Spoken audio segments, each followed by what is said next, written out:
Hi! So today I'm going to be reviewing a book that I read recently, and that's I Am Not a Number by Lisa Heathfield.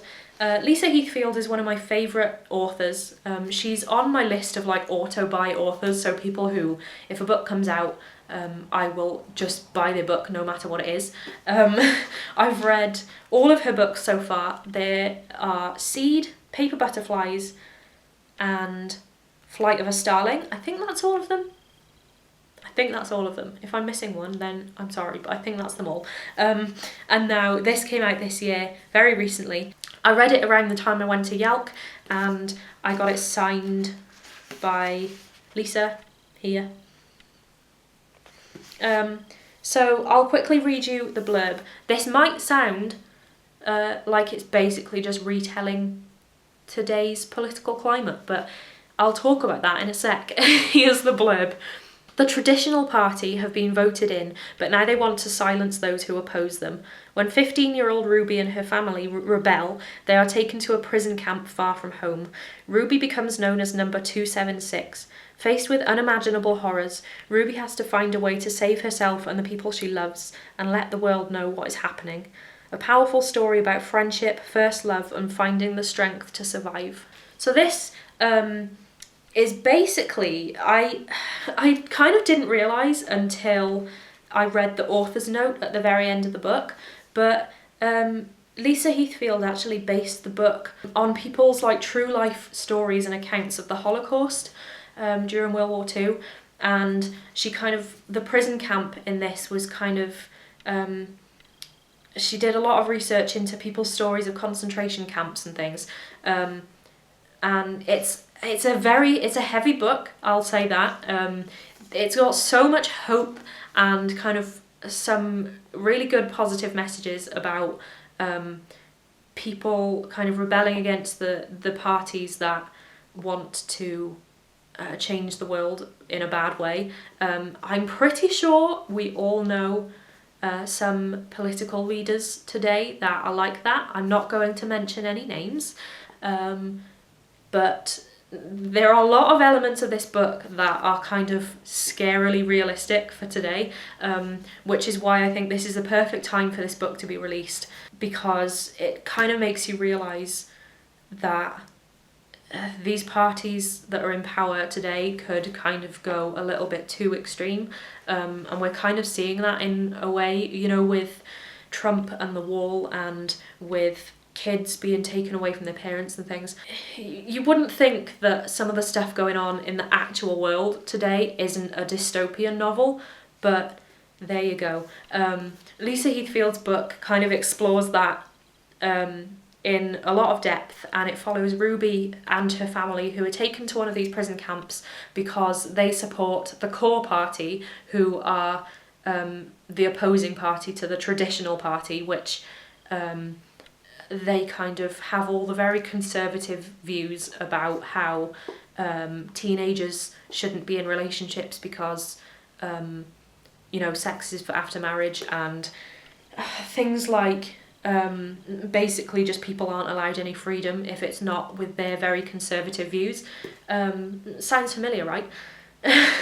So it sounds, I feel like if you're not very political, this sounds like it might not be the book for you. But please don't think that, like, don't let it put you off that it does have kind of a lot of politics in it. It's not a book about politics, like it's a book about people's survival. It has so many twists that I was just, my mouth was open, and I was so shocked at some of the things that happened. But the scary thing is I can genuinely imagine some of these things happening. It really kind of opened my eyes to some of the things that could actually happen in real life. So Lisa Heathfield has done so well at describing some of the things that happen. She always does. I feel like her writing is so detailed, but not in a way that's overwhelming. Like the way that she writes, you can just imagine every single feeling and emotion and everything that all the characters go through, because she just writes emotion so well. For someone that's an emotionless brick like me, it even makes me kind of just feel things. So definitely worth a read if you want to kind of open your eyes to the political climate and how extreme views, like how far extreme views can go. Obviously, it's not that crazily unrealistic because, as I said, she based a lot of this on people's actual true life accounts of the Holocaust and concentration camps. It shows that it's happened, and I don't think we're going to go that extreme, but I mean, who can predict what's going to happen? I don't want to kind of be a complete downer. I'm trying to be at least a little bit hopeful that the human race isn't just going to go extinct in the next month, but it kind of makes you think a lot, and you need a book sometimes that makes you think about some of the things going on, and this one is that book. Really loved it. I was glued to it from the very first page, and I just couldn't put it down until I finished it. It's just so tense, and there's so many twists and so many emotions, and it makes you feel so many things. If you want a book that's kind of really light-hearted and fun, and you can just kind of like a fluffy book that you can just read before bed or something, then this maybe isn't the book for you if you want something like that, but I definitely recommend it.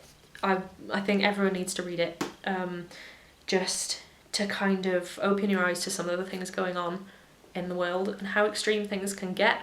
Thank you, Lisa Heathfield, for writing yet another incredible book. I will add it to my list of books that everybody should read, which is kind of 4 miles long at this point.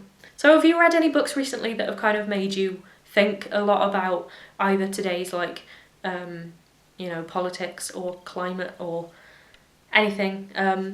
Share some book recommendations below for kind of books that have a lot of meaning in them. I read a lot of books that are just kind of quite fun and light-hearted, so it's not that often that I read a book that has quite heavy themes in it. But if you've got any recommendations, then please share them below, and I will see you soon with another video. Bye!